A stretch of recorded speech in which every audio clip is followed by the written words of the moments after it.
నమస్తే. ప్రజాభవన్ ముందు మనం ఉన్నాము. కూకుళ్ళలుగా అసలు రోజుకు ఒక 100 అప్లికేషన్లు వస్తున్నాయి కావచ్చు. రైతు రుణమాఫీ అయితే లేదు, అయితే రైతులకు సంబంధించినటువంటి రైతు బంధు కూడా పడతలేదని చెప్పేసి ఇక్కడ ఉన్నటువంటి చాలామంది రైతులు ప్రజాభవన్ ముందు క్యూ కడుతున్నారు. ఎక్కడ మిస్టేక్ జరుగుతూ ఉంది, ఎక్కడ వైఫల్యం జరుగుతూ ఉంది. ప్రభుత్వం ఏమో ఒక మాట చెప్తుంది, మరి ఇక్కడ గ్రౌండ్ రియాలిటీకి వచ్చేసరికి నిజంగా ఆ ఇచ్చినటువంటి పథకం కావచ్చు, ఇచ్చినటువంటి డబ్బులు కావచ్చు అమల్లోకి ఒక రైతులకు చేరుతుందా అంటే ప్రశ్నకు అయితే సమాధానం దొరుకుతుంది. ఎవరినైనా ఏ రైతులు అడిగినా ఏమంటారు, పోతే నాకు కాలేదు అని చెప్పే వాళ్ళే ఎక్కువ ఉంటారు తప్ప నాకు అయింది అని చెప్పే వాళ్ళ సంఖ్య మాత్రం చాలా తక్కువ ఉంది. సో ప్రభుత్వం ఒకసారి ఆలోచించాల్సిన అవసరం ఉంది. ఒకసారి అయితే అంతకుముందు వీళ్ళతో ఒకసారి మాట్లాడదాం. వీళ్ళు ఎక్కడి నుంచి వచ్చారు, వీళ్ళ అసలు సమస్య ఏంది, చిన్న సమస్యలే ఉన్నాయి చాలా. ఒకసారి మాట్లాడదాం. నమస్తేనే. నమస్తే సార్. ఎక్కడి నుంచి వచ్చినాయి? నా పేరు శ్రీను సార్. మాది దుబ్బతండ విలేజ్, అచ్చంపేట మండలం, అచ్చంపేట తాలూకా. మా ఎమ్మెల్యే డాక్టర్ వంశకృష్ణ.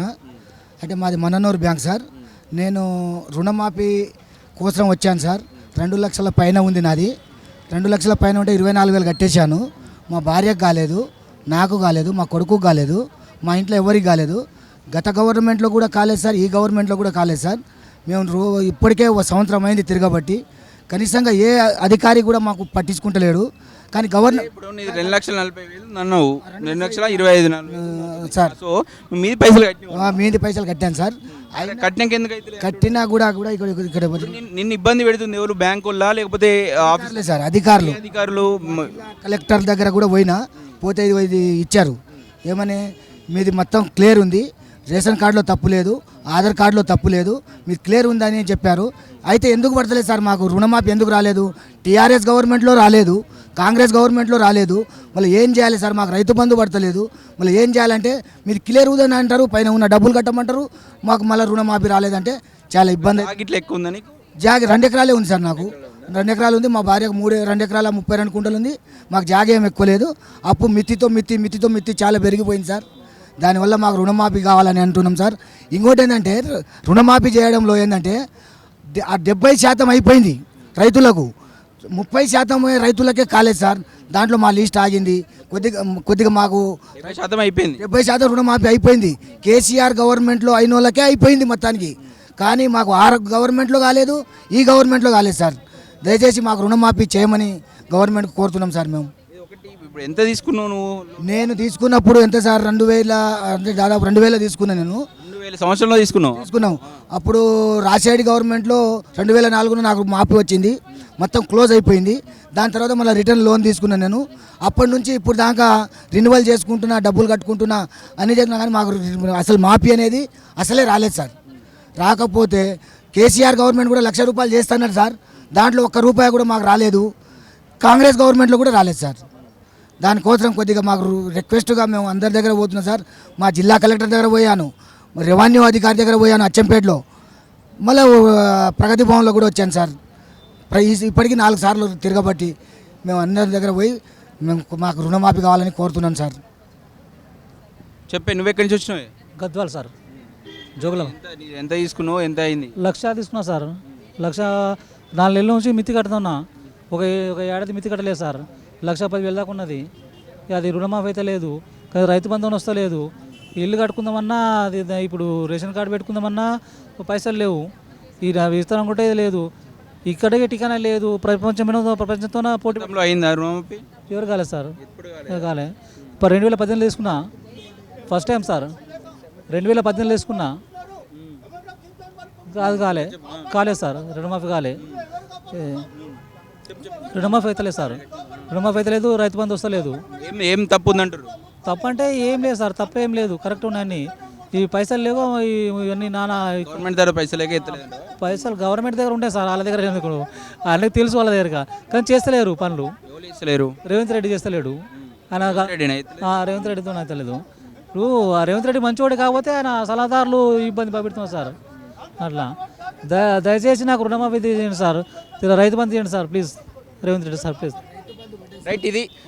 ఇది చూస్తూ ఉంటే అంటే ఎక్కడ వైఫల్యం చెందుతుంది ప్రభుత్వం? ఒక చిత్తశుద్ధితో ఒక పని చేద్దాం అనుకున్నప్పుడు వైఫల్యం ఎక్కడ జరుగుతుంది? మరి మంత్రులు నిజంగా రివ్యూ తీసుకుంటలేరా? ఎంతవరకు రుణమాఫీ అయింది, ఎంతవరకు చేస్తుంది అని చెప్పేసి వాళ్ళ రుణమాఫీకి విషయంలో మరి ఏం స్టాండ్ ఉంది దాన్ని క్లియర్గా జనాలకు చెప్పండి. ఈ గందరగోళంలో చేస్తారా చెయ్యరా లేకపోతే ఏంది ఒకటి స్పష్టత ఇస్తే తెలుస్తుంది. అదే ఇయ్యా అంటే సపరేట్గా ఈ తిరుగుడేందుకు వీళ్ళకు, ఈ తిరుగుడేందుకు? ప్రజాభవన్ ముందు అయితే ఒక 4 సార్లు వచ్చినావు. ఎన్ని సార్లు వచ్చినావు? 4 సార్లు వచ్చినాయి సార్. 4 సార్లు వస్తే కూడా రైతు బంధు పడ్డాయి సార్. నాకు రైతు బంధు పడితే కూడా హోల్డ్లో పెట్టాడు బ్యాంక్ వాడు. అంటే నా హోల్డ్లోకి వెళ్ళి సార్ నా రైతు బంధు గవర్నమెంట్ ఇచ్చింది కదా, నా పైసలు నాకు ఇచ్చేయి, బ్యాంకులో పైసలు కట్టినా సార్, నా పైసలు నా గోస దేవుడు చూస్తున్నాడు, రూపాయి వెళ్తలేదు, నాకు రైతు బంధు పడ్డాయి. చూడండి సార్, ఇగో సార్ చూడు, రైతు బంధు పడ్డాయి కూడా బ్యాంక్ వాడు అసలు మాట వింటలేడు. అయితే నా హోల్డ్లోకి వెళ్ళి తీసి నా బ్యాంక్ ఖాతాలోకి వెళ్ళి డబ్బులు ఇవ్వండి సార్ అని అంటే కూడా ఇస్తలేరు సార్. దయచేసి మాకు రుణమాఫీ ఖచ్చితంగా చేయవలసిందే, చేసి తీయాలనా రుణం. ఇగో సార్ నాకు 12,900 రైతు బంధు పడ్డాయి, అది హోల్డ్లోకి వెళ్ళి తీయండి సార్. నా పైసలు నాకు ఇవ్వంటే కూడా బ్యాంక్ కూడా మాట వింటలేడు సార్. నాకు రుణమాఫీ ఆ గవర్నమెంట్లో కాలే ఈ గవర్నమెంట్లో కాలే సార్. దయచేసి నాకు రుణమాఫీ చేయమని కోరుతున్నాను సార్ గవర్నమెంట్. ఇది అదే ఏ రకంగా ఆ అకౌంట్లో వచ్చి డబ్బులు పడ్డాసురా మొత్తం ఇస్తలేరు. ఉన్నటువంటి ఓల్డ్ చేస్తారు, బ్యాంకులు ఓల్డ్ చేసుకొని పెట్టుకుంటారు. సరే ఏంది అసలు, ఏందో ప్రభుత్వం ఏం చెప్పాలనుకుంటుంది, అసలు దీని మీద స్టాండ్ ఏంది, అసలు ఏ చేస్తారా చేయరా? ఈ తిరుగుడు ఒక వస్తుర్రు పోతురు తప్ప ప్రాబ్లం అయితే సాల్వ్ అవుతుంది. ఈయన చెప్పి క్లియర్గా 20,000 రూపాయలు దాదాపు పైన 2 లక్షల పైన ఎక్కువ ఉంటే అవి కట్టిండు. అవి కట్టినప్పటికీ కూడా ఇప్పటికీ ఈయనకు రుణమాఫీ కావాలి. సో దీనిపైన ఒక చర్చ పెట్టి, లేకపోతే ఏంది గ్రామ స్థాయిలోకి వెళ్ళి ఎంతమందికి అయింది పోతా అన్నారు కదా, ఏదో పైలట్ ప్రాజెక్టుగా 4 గ్రామాలను తీసుకొని చేస్తా అన్నారు కదా, మరి అది కూడా ఎంతవరకు వచ్చింది? నిజంగా ఒక 70% అయిందని చెప్పి చాలామంది చెప్తా ఉన్నారు. ఒక 30% ఏదో మిగిలిపోయినట్టు ఉంది. అది కూడా కంప్లీట్ చేస్తే రైతుల కళ్ళలో సంతోషం చూడవచ్చు కదా, అది గవర్నమెంట్ పాజిటివ్ అవుతుంది కదా.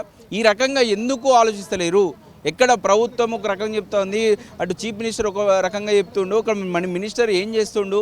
ఈ రివ్యూ తీసుకోవడంలో విఫలమవుతున్నారు అధికారులు. ఎందుకు నిమ్మకు నీరెత్తినంగా ప్రవర్తిస్తున్నారు? ఇది రైతుల సమస్య కదా. వాళ్ళు ఎంత ఇచ్చినా రైతుకు తక్కువే.